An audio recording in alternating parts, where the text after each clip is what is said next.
सबसे पहले तो भारतीय जनता पार्टी के लोगों को जीत मिली है, उन्हें बधाई, और आशा करता हूं कि जो जनादेश दिल्ली की जनता ने उन्हें दिया है उसकी वो प्रतिपूर्ति करेंगे। और वे सब आम आदमी पार्टी के लाखों करोड़ों कार्यकर्ता जो अन्ना आंदोलन से आए, जिनके बहुत ही निश्चल, निष्पाप और बड़े भारत की राजनीति को बदलने के सपने की हत्या एक निर्लज्ज, नीच, मित्रहंता, आत्ममुग्ध और चरित्रहीन व्यक्ति ने की, उसके प्रति तो क्या संवेदना। दिल्ली को उससे मुक्ति मिली। और मैं ये जानता हूं कि अब जो आम आदमी पार्टी में लोग बच गए थे सत्ता के लोभ में, लालच में, पदों के लिए, उस पैसे के चक्कर में, वे सब भी अब वापस जाएंगे, लौटेंगे, कुछ अपने व्यवसायों में लौटेंगे, कुछ पार्टियों में चले जाएंगे। और पतन यहाँ से प्रारंभ हुआ है उन लोगों का। मेरे लिए कोई प्रसन्नता का और दुख का विषय नहीं है, मैं बीच में खड़ा हूँ। प्रसन्नता इस बात की है कि करोड़ों लोगों ने आशा लगाई थी, करोड़ों लोगों ने, लोग अपनी नौकरियां छोड़ के आए थे, व्यवसाय छोड़ के आए थे, दुश्मनियां ली थी लोगों ने, उन सब की हत्या एक आत्ममुग्ध आदमी ने, एक चरित्रहीन आदमी ने अपनी निजी महत्वाकांक्षाओं की पूर्ति के लिए की। उसको दंड मिला, ईश्वरीय विधान से दंड मिला। प्रसन्नता इस बात की भी है कि न्याय हुआ।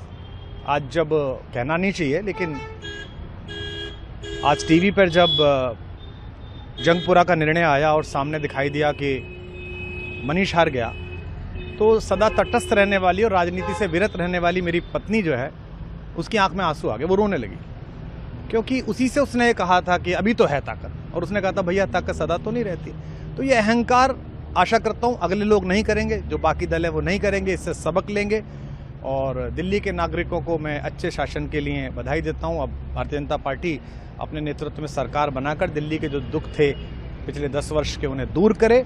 और आम आदमी पार्टी के समस्त कार्यकर्ताओं को कहता हूँ कि आपने जिस किसी भी लोभ लालच में, सब कुछ जानते हुए एक ऐसे व्यक्ति के समर्थन में काम किया जिसने अपने मित्रों की पीठ में झुरा घोंपा, गुरु को धोखा दिया, अपने साथ कंधे से कंधा मिला के लड़ने वाली महिलाओं को अपने घर लाके पिटवाया, अपनी निजी सुख और साधन के लिए जनता का पैसा खर्च किया, अब उससे आशा लगानी छोड़ें, अब बाहर निकलें, अपना अपना जीवन देखें।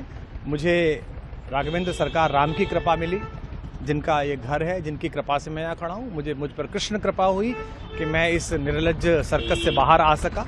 मैं उन सब से भी अच्छे भविष्य की कामना करता हूँ कि वो कोई गंदगी ना फैलाएं कहीं भी, वो लौट जाएं अपने शिविरों में।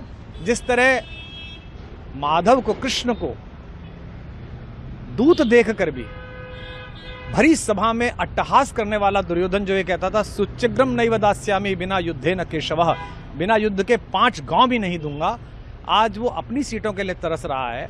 और मुझे पता है कि इस दुर्योधन का अंत भी टूटी हुई जंघा के साथ बड़ा ही दारुण होगा, और भारतीय राजनीति एक कलंकित अध्याय के रूप में इस बौने दुर्योधन को और इसके दरबार के तमाम शकुनियों को याद करेगी।